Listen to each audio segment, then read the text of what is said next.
Two voices. One of many twos that I want to talk about today.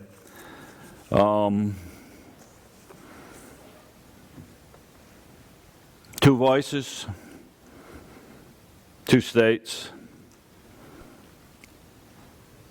also two roads, two trees, two foundations, two gardens, and ultimately two choices when you really come down to it.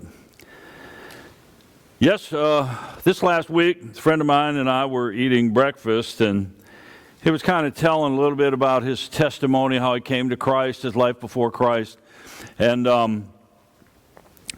he talked about, you got, when the Holy Spirit speaks to him, he goes, it's like this little voice over here on my shoulder. I go, yeah, like old cartoons. Remember the old cartoons where someone would have to make a choice?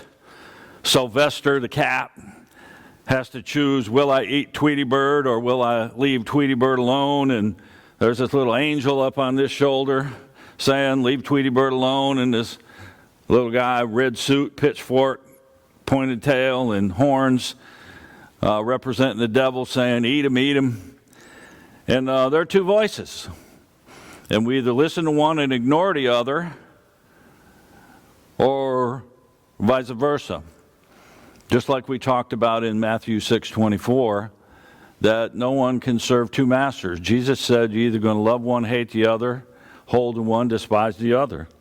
Two choices. Starts with two voices, and then the other twos are in between. I want us to look at Matthew chapter 7, so go ahead and turn there. Matthew chapter 7, and we're going to look at most of the chapter. But in Romans chapter 12, verse 1, Paul says, I beseech you therefore, brethren, by the mercies of God, that you present yourselves a living sacrifice, wholly acceptable unto you, which is your reasonable service. Some translations say reasonable worship. Well, which one is it? Well, yeah, it's really both. The word there literally means logical service. It's logical. And that word service, it's not the usual word for service in the New Testament. And worship is not the usual word for worship. Instead, what it is it's a word that means, is a general word for slave. Doulos is one, that's household servant, and latros is the other word that's used here, which is in general a servant. So, well, does it mean worship or does it mean service? Well, it's both, really. And the best way I can explain it is in the Catholic Church, they used to have altar boys. Now they're called altar servers because they have girls as well as boys as altar servers now. And they help the priest in the worship service there in the performance of the Mass. So what this says is Paul says we have a logical service of worship. He said we need to be faithful doing that. We need to present our bodies as a living sacrifice. And verse 2 says, do not be conformed to this world, but be transformed by the renewing of God, that you may prove what is that good and acceptable and perfect will of God. Two words there, conformed and transformed. And those are two states that we're in. Two states or two natures. We're either transformed into the image of Christ, or we're conformed into the image of the world. And that word means to squeeze into the mold of the world. You can call it crowd like the video did. You can call it world like I just did. Or you can call it culture, which is really what it is. What is the culture? Well, the culture is the definition of the world as you know it in your generation.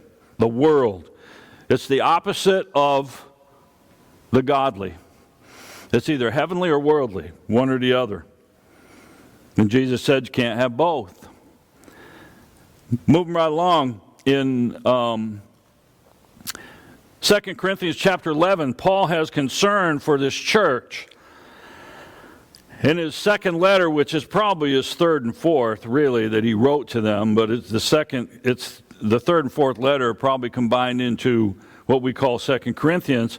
He said, I fear, in verse 3, lest somehow, as the serpent deceived Eve by his craftiness. In other words, I fear that somehow the devil's going to trip you up just like he did Eve, so that your minds might be corrupted from the simplicity, literally the single sincerity that is in Christ. He said, if someone comes and preaches another Jesus whom we've not preached, or a different spirit which you've not received, or a different gospel that's not been accepted, he said, I'm afraid that you might put up with it. You might say, yeah, that sounds good.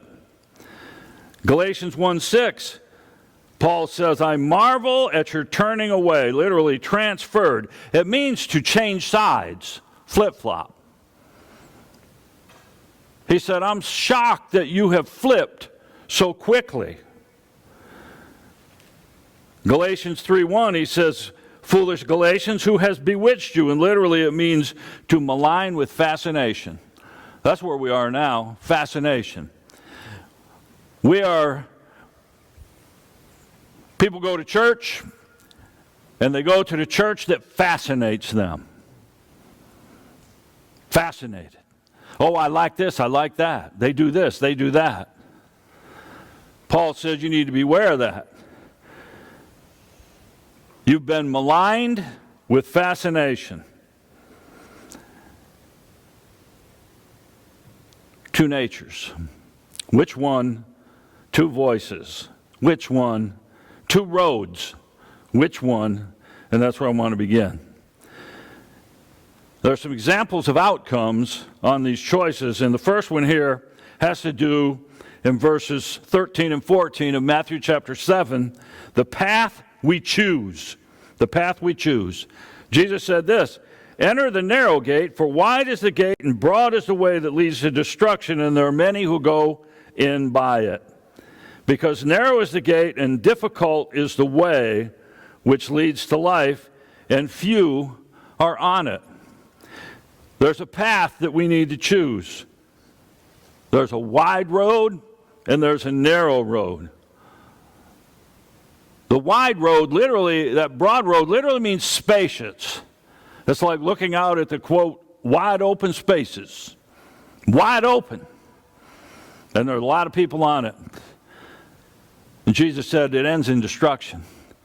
But there's a narrow way, a straight way, not a whole lot on it because it has got a lot of difficulty with it. Jesus said in John chapter 14, verse 6, he said, he's the only way, the only road, the only one. I'm the way, the truth, and the life, and no one can get into heaven. No one can get to the Father unless they go through me. My road. So the choice is this, narrow road or wide road. It's a choice that each and every one of us has to make. No one can make it for us. Acts chapter 4, verse 12, said that salvation is nowhere except in only one name under heaven that is given, and that is Jesus Christ. No other way. Jesus said, I'm the only way.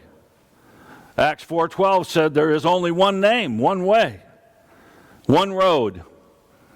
Which one are you on? Which one will you choose? Secondly, another example besides the path that we choose is the fruit that we bear. In verse 17, let me read that. Let me start with verse 15 in Matthew chapter 7 and read through verse 20. Beware of false prophets who come to you in sheep's clothing, but inwardly they are ravenous wolves. You will know them by their fruits. Do men gather grapes from thorn bushes or figs from thistles? Even so, every good tree bears good fruit. Every bad tree bears bad fruit. A good tree cannot bear a good tree cannot bear bad fruit, nor can a bad tree bear good fruit. Jesus is real clear here. Every tree that does not bear good fruit is cut down and thrown into the fire. And again he says, therefore by their fruits ye shall know them. First church I pastored was in the mountains, And the chairman of the deacons, who was also the chairman of the search committee that brought me there, talked to me about the rhododendrons in front of the parsonage. I go, what in the world is a rhododendron? Actually, it's a rhododendron, is the right way to pronounce it. He goes, they're in front of the parsonage. I go, well, it looked like roses to me. He goes, yeah. Literally, that word is from two words that means rose tree. The tree that Jesus is talking about here is that same word used for tree in rhododendron. It also means firm, solid, steadfast. You know, Jesus uses two different words for good in Matthew's gospel. Here in verse 17, he uses the general word for good, you know, good. And then, but in Matthew 12:33, and also Luke's account of this story, in Luke chapter 6, there's a word used that means beautiful, valuable, and virtuous. If you're bearing good fruit, you fit the description that Paul talks about in Ephesians chapter 2. Verses 8 and 9, you know it. By grace are you saved through faith, not of yourselves, gift of God, not of works, lest anyone should boast. For you are his workmanship, his masterpiece, the one who produces good, beautiful, valuable, virtuous fruit. Unto his workmanship, you are his masterpiece unto good works. So we have not been saved by good works. We have been saved for good works. And that's the transformation.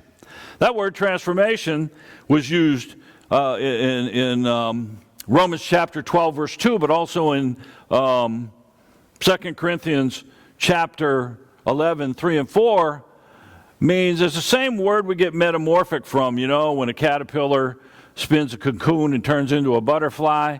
You know, it was a caterpillar, now it's a butterfly, it's sort of the same, but it's not, and it's different, and it's better. Well, that's what happens when our life is transformed by Christ. We may look the same on the outside, but we are not the same person. The Bible says we are a new creation in 2 Corinthians 5, verse 17. So, there are two paths that we can choose, and there are two fruits we can bear, good or bad. And the word for bad literally means rotten and putrid. Jeremiah 13:23 is an interesting verse. It says, can an Ethiopian, a Cushite, change his skin? Literally change the color of his skin? No. Can a leopard take away his spots? No. Neither can you start doing good who have always been doing evil. It is impossible for a good tree to bear bad fruit. It is impossible for a bad tree to bear good fruit. The psalmist gives a perfect picture when he talks about deep wells of water, the spring. You know, if the root of the spring is good water, it's still good. Someone can poison the well, but, you know, get that bad water out of there, flush it out, and the good water is going to come back. But if the root is bad, if the root of the water in the spring is bad that feeds that well, you can do whatever you want to with it, and it's not going to be right. The fruit we bear. What is the fruit that we bear? Jesus said, watch out for false apostles. He said, watch out for false prophets. He said, they're wolves in sheep's clothing. In Matthew 24, Jesus talks about being deceived, and even those who know better being deceived if it's possible. But 2 Timothy chapter 4, Paul is addressing Timothy, young pastor in Ephesus, and it's Paul's final words to the church. It's Paul's final words to Timothy, too. Paul's on his way to be imprisoned in Rome and be executed eventually. He said, the time will come in verse 3 where people are not going to endure sound doctrine. No, they're not going to listen to the truth. They're just not going to listen to it. Why? Because they have been maligned with fascination. You know, as long as I can remember, we have picked on Pentecostals and those similar, calling, well, they preach a prosperity gospel.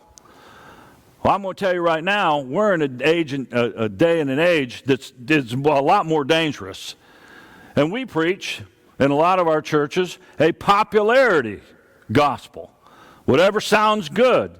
Paul said you better be careful because people are not going to listen to that. And what they're going to do is according to their own desires, in other words, fascination, and they have itching ears. They're going to heap up on themselves teachers. In other words, I'm not going to listen to him. I don't like what he says. I don't believe that in the Bible. He said they're going to turn their ears away from the truth. O foolish Galatians, who has bewitched you? Galatians 3:1. Maligns you with fascination. They will turn their ears away from the truth and turn aside to fables. The word there for fables is the word we get myths from. Fairy tales. Fascination. The fruit we bear, is it good or is it bad? And then finally, and this is probably the most important one, is the foundation we build on. Verses 24 through 27, very familiar. There's even a little kid's song. The wise man built his house upon the rock. Remember that one? Like Zacchaeus was a wee little man. And those kind of, you know, a lot of things we used to do we don't do anymore that we ought to start doing again. Why? Because they worked. Verse 24, therefore whoever hears these sayings of mine and does them, hears and does. The book of James says, don't just be hearers of the word, but be doers. Doers. I'm going to talk a minute about a hearer who was not a doer. Well, he did some stuff and it was bad. He was a hearer. A lot of people out there that like hearing stuff. They like listening. Oh, I like listening to this preacher. I like listening to that preacher. Oh, yeah, I like this one. I like that one. Well, what are you doing about it? You can be a hearer, and if you're not a doer, it doesn't do any good. Therefore, whoever hears these sayings of mine and does them, I will liken him to the wise man who built his house upon the rock. The rains descended, the floods came, the winds blew, beat the house. It did not fall because it was founded on the rock, like bedrock. When I was going to Fruitland, I lived in an old farmhouse. And I did some interim and supply work at a church across from that house. And the folks that went there, there was a lady named Miss Eula. And Miss Eula grew up in that house and said, my father built that house and he put the footings right on the bedrock. I'm going to tell you, that house was solid. I've never been in a house and walk, you know, some of these houses you walk in, some of the newer ones you built, you feel like you're on a trampoline. The floors bounce like something's not right here. Well, not this house. That house was rock solid because it was built right on the bedrock. That's what Jesus said here. Wise man's going to build his house on the rock. Two builders here, two houses, two foundations. There is no reason for us to think that there was any difference between the two builders. Same capabilities, same skills, same materials, built an identical house. The problem was one built it on the bedrock and the other one built it on the sand. Jesus said this, everyone who hears these sayings of mine and does not do them will be like a foolish man who built his house upon the sand. The rain descended, floods came, wind blew, and beat on that house, and it fell. And great was the fall of it on the sand, shifting sand. Two foundations, and there's only one that's going to hold up. If you build your life on any, you can't build your life on the church. You can't build your life on your legacy. You can't build your life on your good works. You can't build your life on your reputation, although that's good. You can't build your life on your skills, your education, your abilities, because it's going to fall. When the wind comes, the rains come, it's going to fall. You got to build it on the bedrock. The Bible tells us that Jesus is the cornerstone and that foundation. Is that who your life is built on? There was a man who liked hearing a good preacher. Now, Jesus was a teacher. And John the Baptist, though, was a little more fiery. He called folks snakes. He jacked up the religious leaders, got them in trouble. Got him in trouble with Herod. Told Herod, you ought not dump your wife and take your brother's wife. And so they put him in jail, Mark chapter 6. But Herod liked him. Mark chapter 6 verse 20 said, because Herod feared John and protected him, knowing him to be a righteous and holy man. When Herod heard John, he was greatly puzzled, yet he liked to listen to him. Herod liked listening to John. He liked hearing what he had to say. Didn't understand a lot of it, but he liked listening to him. And then one day, he got conned into a request by his wife's daughter and said, I'll give you whatever you want. I believe he said up to half my kingdom, I think. She goes, I want John the Baptist's head on a platter. He felt bad about it, but was conformed, restricted, constricted into that mold and said, well, I don't want to do this, but I got no other choice. Yeah, you do. I don't know how many times I've heard that. Well, I didn't want to do that. Well, what'd you do it for? Well, wasn't that way. Well, what way was it? Well, I didn't mean it to come out that way. Well, what made you think it wasn't going to come out that way if you did it that way? Listening and liking to listen, but not doing anything about it, Jesus said, is a great tragedy. A great tragedy. A lot of choices here. Twos. Everything boils down, you got two voices, you got two natures. I just gave you a tale of two trees, two ways, two builders. Jesus said there's two masters, you can't serve them both. Two choices, either follow or not. There were two gardens also. There was a Garden of Eden.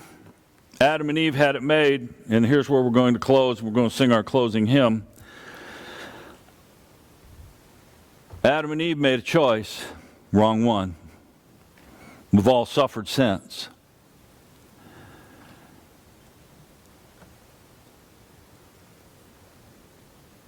That was one garden, and Satan deceived. Remember Paul said, I'm feared lest you might be deceived like Satan deceived Eve. But then God fixed it in another garden. In the Garden of Gethsemane, Jesus, after the Passover, went down and prayed, and it was settled then. He said, Father, if there's any other way, but if this is what you want, not my will, but thine be done. Two natures, two choices. You call it your will. Choose one. Jesus said if you can pick one, you choose one, you hate the other. You love one, you despise the other. My question is this, have you made that choice, the right choice?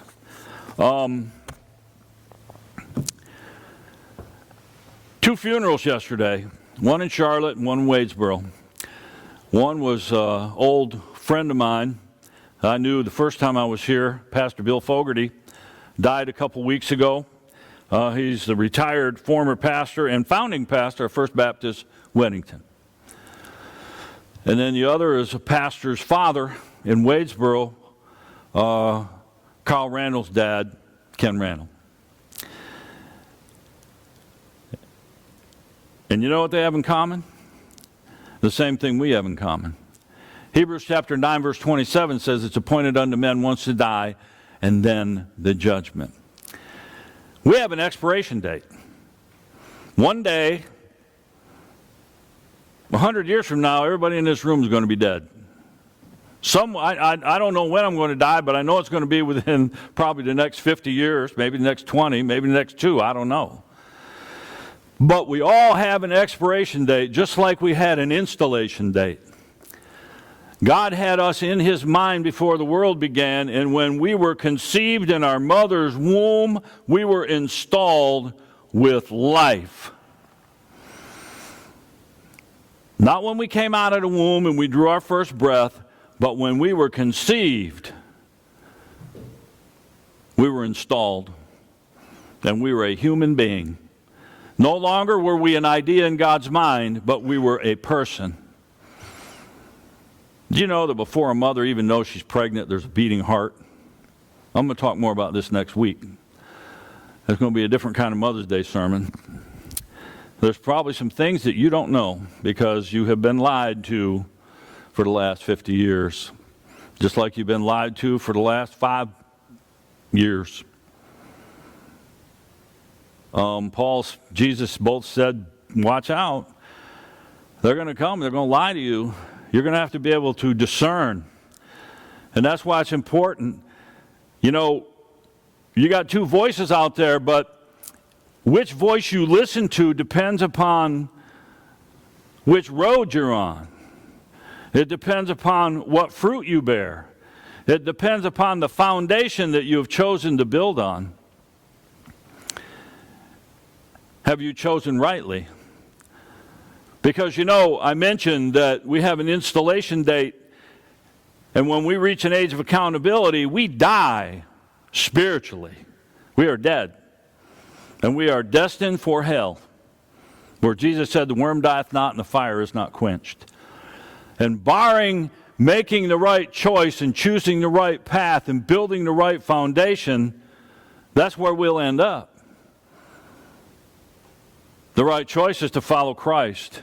The right choice is to be transformed and let Him bear good fruit through you. The right choice is to build on the solid rock. Have you done that? Have you done that? Because you have an expiration date. And you will die physically. We will all die physically. And the Bible says after this, then the judgment. Where will you stand? My prayer is that you have made that choice to follow Jesus. That you're on that right road. That you're allowing Him to transform you into His image. That He is bearing fruit through you, good fruit. That you are building on a solid foundation. Let's stand as we sing our closing hymn.